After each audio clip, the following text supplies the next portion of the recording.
Əyilib əlindən öpərəm sənin. Mən səni bağrıma basmaq istərəm. Hər canlı tablonu yer kürəsinin ən uca yerindən asmaq istərəm. Gerçək qəhrəmanımızı harda axtarmaq gərəkdir? Bu duyğulu rəssam hər gün yeni sənət əsəri yaradırdı. Onu anlamaq üçün gündəliklərindən oxuyaq. Yüksək his və duyğu. Bu iki gözəl nemət olmasa, əsl sənətkar olmaq mümkün deyil. Mənim rəssam kimi yetişməyimdə 3 müdrik sənətin böyük rolu olub. Qədim xalça və miniatür sənətimiz. Bir də Füzulinin odlu alovlu poeziyası. Böyük sənətkar yalnız o zaman adlana bilərsən ki, görmək və eşitmək istədiyini yaratmaq qüdrətin olsun. Rəssam var ki, ideyanı qələmə alır. Rəssam da var ki, emosiya və həyəcanı. Bax, mən ikincilərdənəm.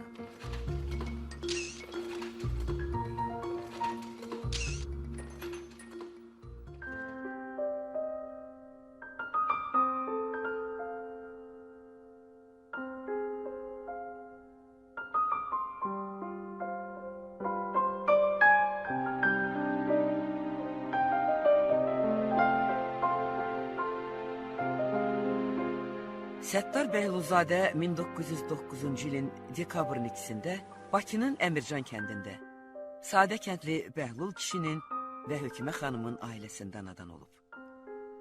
Evin 3-cü övladı olan Səttarın Fəttah adlı qardaşı, Bikə xanım və Pərzad adlı bacıları vardı. O, Əmircan kənd orta məktəbini bitirəndən sonra 1927-1931-ci illərdə Azərbaycan Dövlət Rəssamlıq Texnikumunda oxuyur. Buranı əla qiymətlə bitirən Bəhlulzadə 1933-1940-cı illərdə Surikov adına Moskva Dövlət Rəssamlıq İnstitutunda təhsil alır. Burada ona SSR xalq rəssamları Vladimir Favorski, Qriqori Şaqal kimi əla pedaqoq və kolorist rəssamlar sənətin sirlərinə yiyələnməyə ən yaxşı yardımcı olurlar. Gənc Azərbaycan rəssamının rəngləri hiss etmək qabiliyyətini və kolorit meylini nəzərə alıb, həmin sahədə axtarış aparmaq. Əmircanda nadin uşağın belə cürət eləyib girə bilmədiyi bağçanın zəhəmli sahibi də badamın çiçək dövründə həyətdə qaraltı görəndə narahat olmazdı. Bilərdi ki, çömətmə oturub çənəsi bərabərinə qalxmış dizləri üzərində nəsə çəkən bu adam Səttar Bəhlulzadədir. Badam çiçəklərini çəkir. Ev yiyəsi onu da bilərdi ki, ağac çiçəyin töküb bar tutunca bu bir neçə dəfə təkrarlanacaq. Çünki sənətkar həmin gözəlliyi müxtəlif günlərdə, sübh tezdən, günorta çağı, axşamüstü fırçaya alardı. Deyərdi ki, vaxtından asılı olaraq çiçəyin çalarları dəyişir.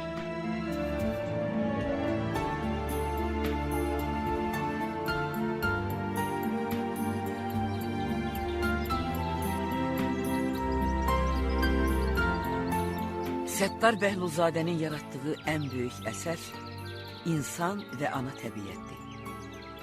Allahın yaratdığı insan və təbiət, onun sənəti bu əbədi yaşantıya xidmət edir. Dünyanın rənglərini tapıb və onun pərdə arxası çalarlarını üzə çıxarmaq böyük sənətkarlıq tələb edir. Sənətkarın əsərlərində qız bənövşəni, kəpəzi, xəzəri və sairən axtarmaq sadəlövhlükdür. Çünki Səttarın əsərlərində nə varsa, onun özünə, öz dünyasına məxsusdur. O, bu əsrarəngiz təbiətin bir parçası idi. Özünü heç cür təbiətdən kənar təsəvvür edə bilmirdi. Şəhərdə bənd ala bilməyib, tez-tez Azərbaycanın təbiətlə zəngin olan güşələrinə üz tuturdu.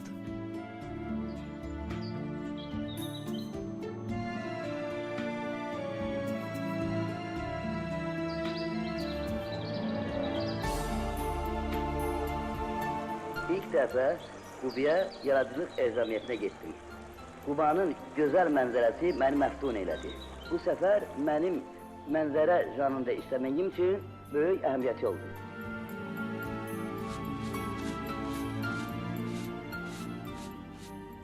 Səttarla biz lap uşaqlıqda Var ki, Azad bir cəmiyyətin, elə bir cəmiyyətin ki, orada insandan dəyərli heç nə yoxdur. İnsan o vaxt dəyərli olur ki, azad olur. Baxışlarında, istəklərində, diləklərində. İnsan ancaq azadlıq mühitində xoşbəxt ola bilər. Özünün bəşəri istəklərinə, arzularına qovuşa bilər. Aləm sədəfində insandan qiymətli gövhər görməyən, insan gövhərində sözdən bahalı gövhər tanımayan Füzulini Səttar belə təsvir edirdi. Bəhlulzadə daxili potensialı ilə özünü yalnız mənzərə janrında görürdü. Elə bu səbəbdən də başqa mövzulardan yan keçib sənaye mövzusunda mənzərələr işləməyə başladı. Yol, sübh çağı, buzovnada ilk neft əsərləri elə ilk görüşdən diqqəti cəlb etdi. Ancaq buzovnada ilk neft əsəri ciddi tənqidə məruz qaldı. Əsərin əsas nöqsanı təbiət mənzərəsini ustalıqla çəkməsi, neft buruqlarını isə zəif verməsi idi. Bu, o dövrün ideologiyası ilə uyğun gəlmirdi.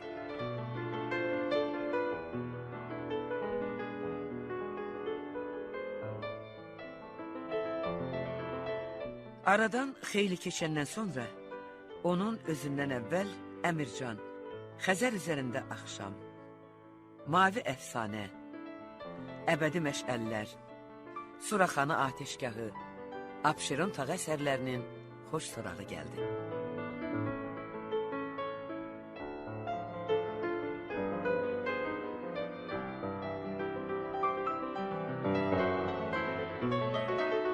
Onun Quba mənzərəsi silsiləsindən bağlar arasında yaşıl xalı, payız, Şahdağın ətəyində kimi əsərləri yarandı.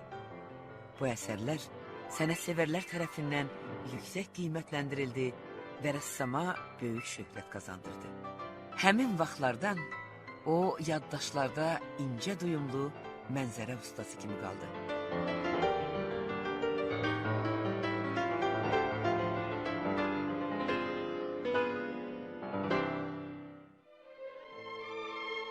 Söhbət zamanı nə isə təsvir eləyəndə, onun rəngini göstərmək üçün heç vaxt rəng adı çəkməzdi.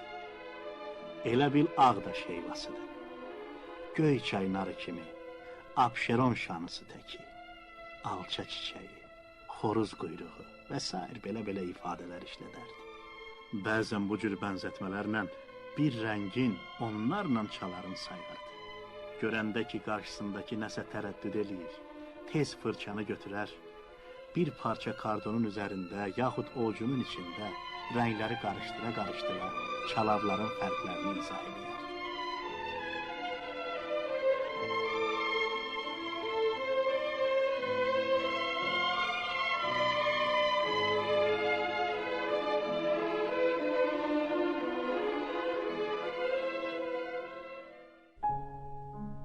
Sonra da onun sorağı Lənkərandan, Milmuğandan, Göyçaydan, Gəncədən, Göygöldən, Cıdır düzündən gəlirdi.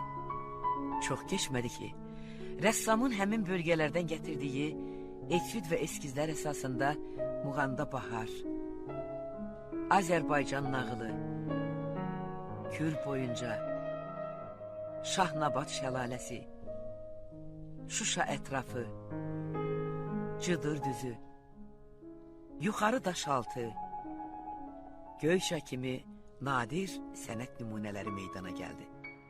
Göygölə, Kəpəzə aid 20-yə yaxın əsərlər işləyib.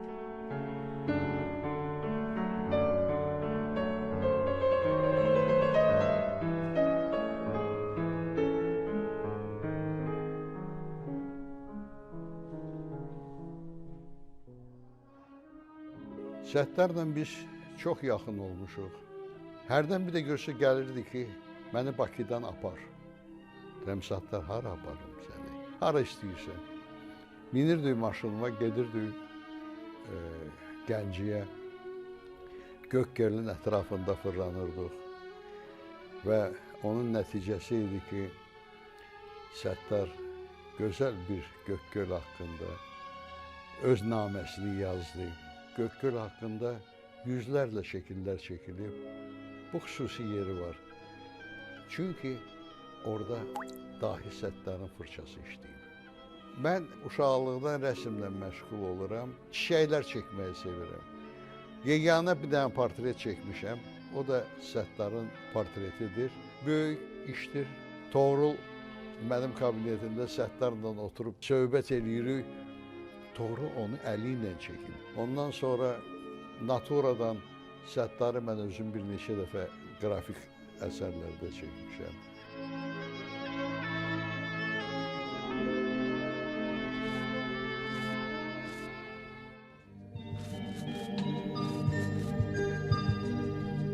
Təəssürat rəssamı olan Bəhlulzadə daim müşahidə edir, axtarır, hər dəfə yeni motivlər tapırdı. Bu əsərlər insana olduqca emosional və isti təsir bağışlayırdı.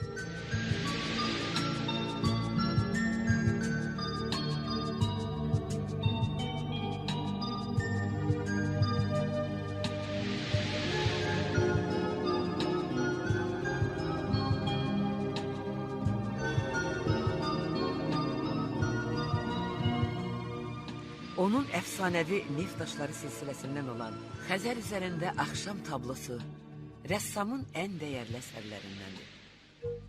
Mavi, gümüşü dumanlar arasında göy dənizin səthi üzərində yüksələn əfsanəvi estakada və neft buruqları sanki zühur edir. Nağılı xatırladan bu əsərlər Səttarın qəlbi kimi təmiz və işıqlı idi.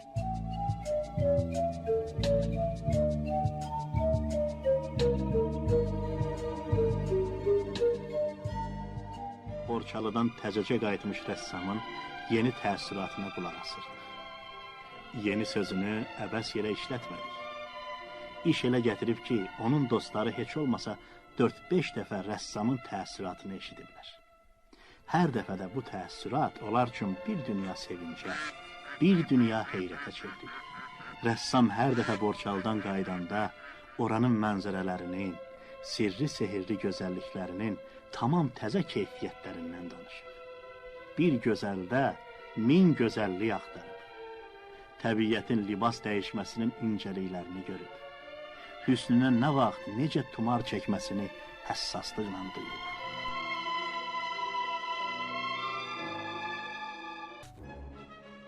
İllər öncə Moskva sənətşünaslarından biri belə deyib. Dünyanın harasında olursa olsun, Bəhlulzadənin əsərləri yuxarı başa keçməyə layiqdir. Əsərləri 1940-cı ildən Respublika, 1946-cı ildən isə Ümum İttifaq sərgilərində nümayiş olunurdu. 1954-cü ildən isə Səttar Bəhlulzadənin tabloları beynəlxalq səviyyədə sərgilənir. 1964-cü ildə Çexiyanın paytaxtı Praqa şəhərində Bəhlulzadənin qrafik əsərlərindən ibarət fərdi yaradıcılıq sərgisi geniş əks-sədaya səbəb olur. Sərginin vaxtını yenidən bir həftə uzadırlar. Bu sərgi Azərbaycan Sovet rəssamının Avropada olan ilk fərdi sərgisi idi.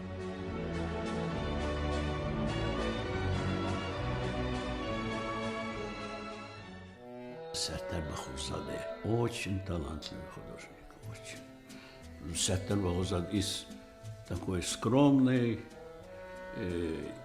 деревни, можно сказать, Амираджана родился, где вода такая, где нет такой зелени обширной, красивой, суровая природа. А он просто рисовал, говорит, как будто Гюльстан все, как будто это райский мир. Вот такая природа. Он не видел у себя, вокруг себя. Саттар, может, никогда в Париже не был, а я всегда смотрю на его работу. Вот я говорю, Саттар, ты лучше, чем французы, цвет. Понимаете, он тонко брал, изысканно, как будто он какой-то аристократ вообще был всю жизнь. А он хотя бы вырос в такой натуральной семье, все. А писал просто как будто рафинированно. Мягкость, сдержанность, любовь. Вот это его шедевр был, я считаю.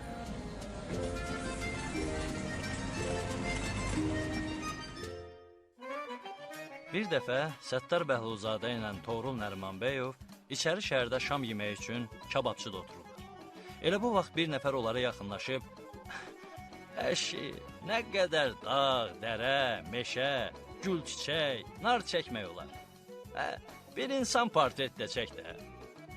Atam qardaşım, mən portret çəkmirəm. Sən məni aldada bilməzsən. Mən sənin çəkdiyin bir neçə portreti görmüşəm. Dayan. O hansı portretlərdir ki, sən görmüsən, mən görməmişəm? Biri Füzulinin, o biri Leyli Məcnun, digəri isə ananızın portretidir. Qardaşım, hə, çəkmişəm. Ona görə çəkmişəm ki, biri poeziyanın Allahıdır. O biriləri sevgi rəmzidir. Anamsa mənim qibləgahımdır. Bəs sən kimsən, hə? Mən sənin portretini niyə çəkməliyəm? Görmürsən ki, mən kimlərin portretini çəkirəm?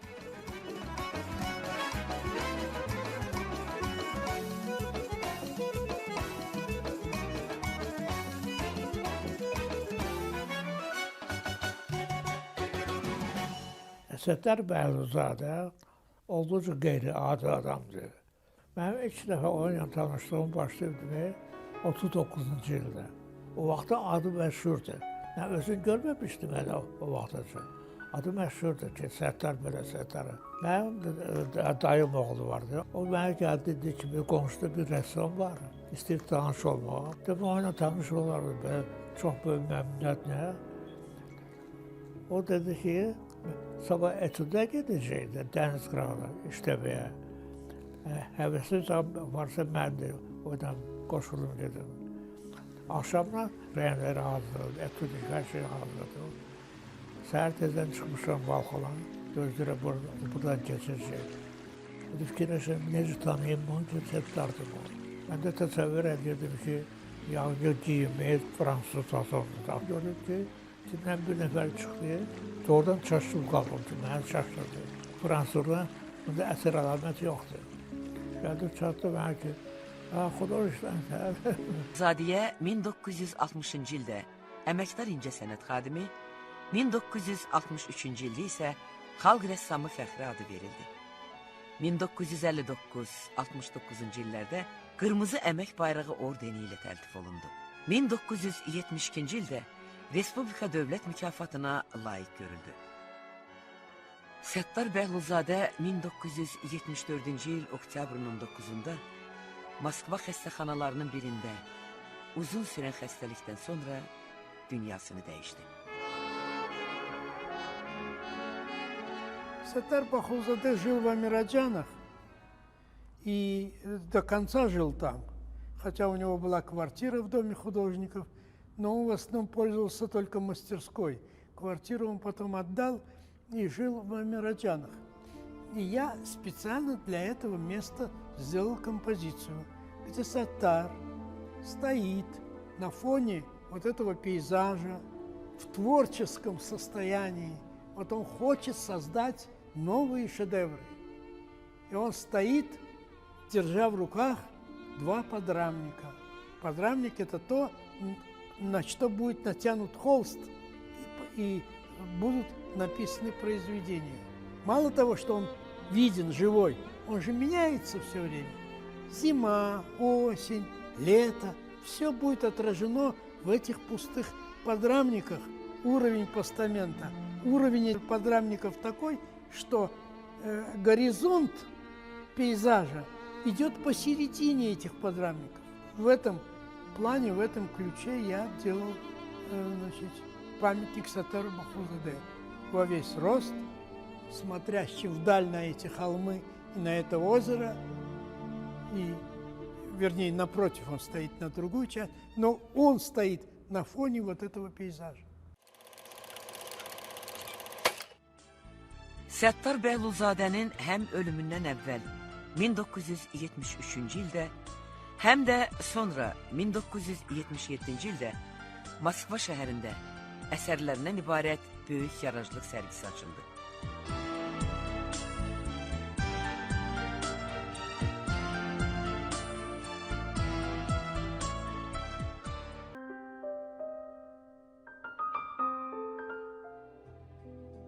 Əsərləri həmişə yaşayacaq. Əsrlər keçsə də, onun əsərlərində dəqiq dövrü görə bilməyəcəklər. Səttar Bəhlulzadənin böyüklüyü də elə bundadır. Azərbaycan rəngkarlıq sənətinin brilyant daşı hesab edilən Səttar Bəhlulzadə bütün zamanların rəssamıdır. Məhz elə bütün bunlara görədir ki, Səttar həm sağlığında, həm də dünyasını dəyişəndən sonra adilikdən qeyri-adilik zirvəsinə yüksələrək yaddaşlarda əfsanəvi bir sənətkar kimi qaldı.